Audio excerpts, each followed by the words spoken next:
Jordan Anthony, 21 years old. He walked into the biggest indoor sprint races on Earth. Now the world champion is here at Bryan Clay.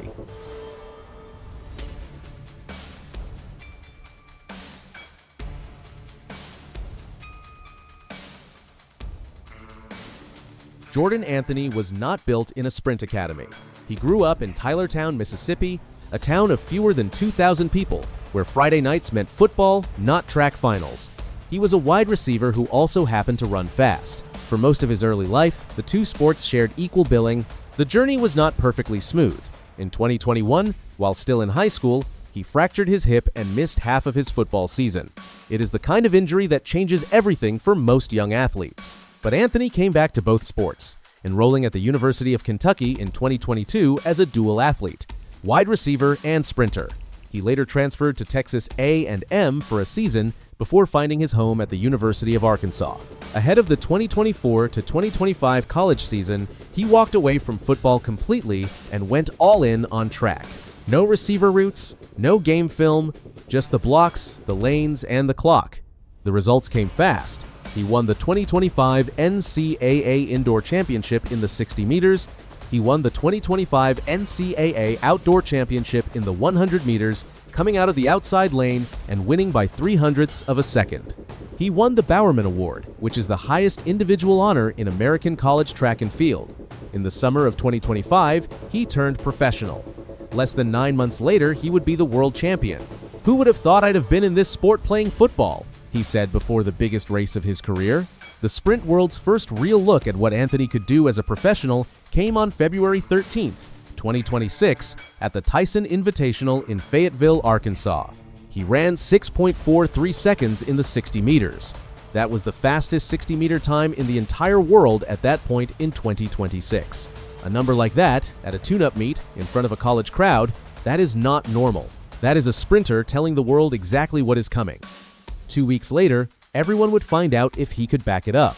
March 1st, 2026, Ocean Breeze Athletic Complex, Staten Island, New York, the USATF Indoor Championships. In the lane beside Anthony stood Noah Lyles, Olympic champion in the 100 meters from Paris 2024, four-time world champion in the 200 meters, the most famous face in American track and field. They trained at the same facility every single day. The Pure Athletics group in Clermont, Florida brought the teacher and the student to the same starting line. Also in the race, Trayvon Bromell, the 2016 world indoor champion who knew exactly how to win at this level. The field was stacked. The stage was national television. Anthony had never been in a race this big as a professional. The gun fired. Anthony drove through his first steps cleanly and kept accelerating to the line. He won in 6.45 seconds. Bromell finished second in 6.47. Noah Lyles, the Olympic champion, finished third in 6.51. What happened after the race said as much as the race itself. Lyles personally handed Anthony his championship belt. The gesture was not planned. The symbolism wrote itself. The reigning champion passing respect to the young man who had just beaten him in front of the whole country. Anthony stepped to the microphone and said exactly what a 21-year-old who had just beaten the Olympic champion should say. I looked to my right and my left, and I was like, I don't hear Noah. I don't see Trayvon. So I was like, it's over. GG's in the chat. New generation is taking over. He later added, I enjoy training with Noah. Of course, we're going to talk smack. The sport is soft if we don't, so I'm bringing football mentality. He's just bringing old age right now. Zero hesitation. One national title. The World Indoors was next. March 20th, 2026.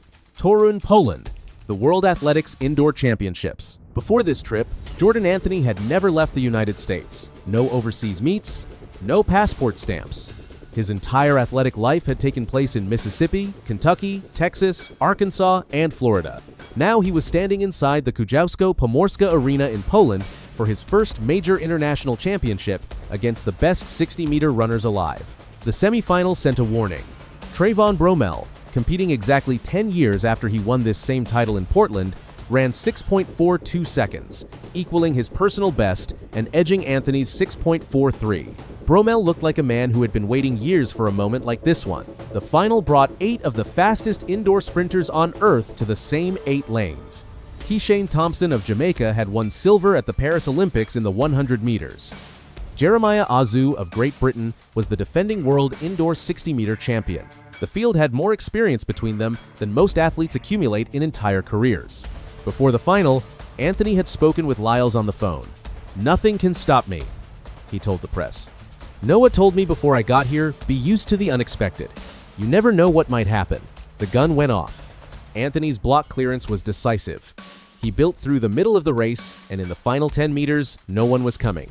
He crossed in 6.41 seconds. Thompson took silver at 6.45. Bromell earned bronze at the same time, with a photo finish separating the two. Azu, the defending champion, came in fourth, 6.41.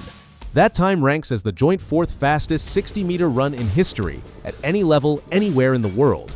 It also ties the second fastest winning time ever recorded at the World Athletics Indoor Championships, behind only Christian Coleman's 6.37 from 2018. Anthony also became the fourth youngest man ever to win the World Indoor 60-meter gold, after Bromell in 2016, Justin Gatlin in 2003, and Lee McRae in 1987.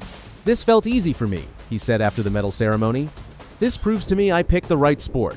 I am looking forward to the outdoor season." Trayvon Bromell stood on the bronze podium and did not look bitter. He looked like a man who understood exactly what he had just witnessed. "Looking at Jordan Anthony, I see a mirror image of myself from 10 years ago," he said. "I also won the world title as a young, unpolished athlete. You do not see too many talents like him. It is athletes like him that keep me motivated and on top of my game. I know he has a great team, and I expect him to have a great career ahead of him." When a veteran champion speaks about a 21-year-old like that, not with reluctance, but with genuine awe, the story stops needing explanation. Noah Lyles had done everything right as a mentor. His advice before the championships, "Expect the unexpected," came from someone who had competed at this level for years. They train together, compete against each other, and both understand that the tension between them makes the sport better for everyone watching. The 60-meter dash only exists indoors. The outdoor season, the season that actually defines sprinting legacies, is a different race entirely. This weekend, April 16th to 18th, at Azusa Pacific University in Azusa, California, the Bryan Clay Invitational brings together elite outdoor talent in the 100 meters and other events. This year, the meet has been elevated to the World Athletics Continental Tour, classified as a challenger-level event, meaning global ranking points are now on the line. The world champion from Torun now steps onto an outdoor track for his professional outdoor campaign. In college, Anthony ran 9.95 seconds in the 100 meters at the SEC Championships and 9.93 in NCAA competition. He knows how to run the event. He won the NCAA outdoor title in it. But the professional outdoor world, against the best sprinters in the season, is a different test. The eyes of track and field are on California this weekend for exactly that reason. A world indoor champion making his outdoor mark under the Southern California sun. The next chapter of one of the most exciting careers in American sprinting history begins here. At 21 years old, Jordan Anthony is the reigning world indoor 60-meter champion and the joint fourth fastest man in the history of the event. The transition from the gridiron to the global stage is complete. Now the true proving ground awaits. The outdoor season starts now.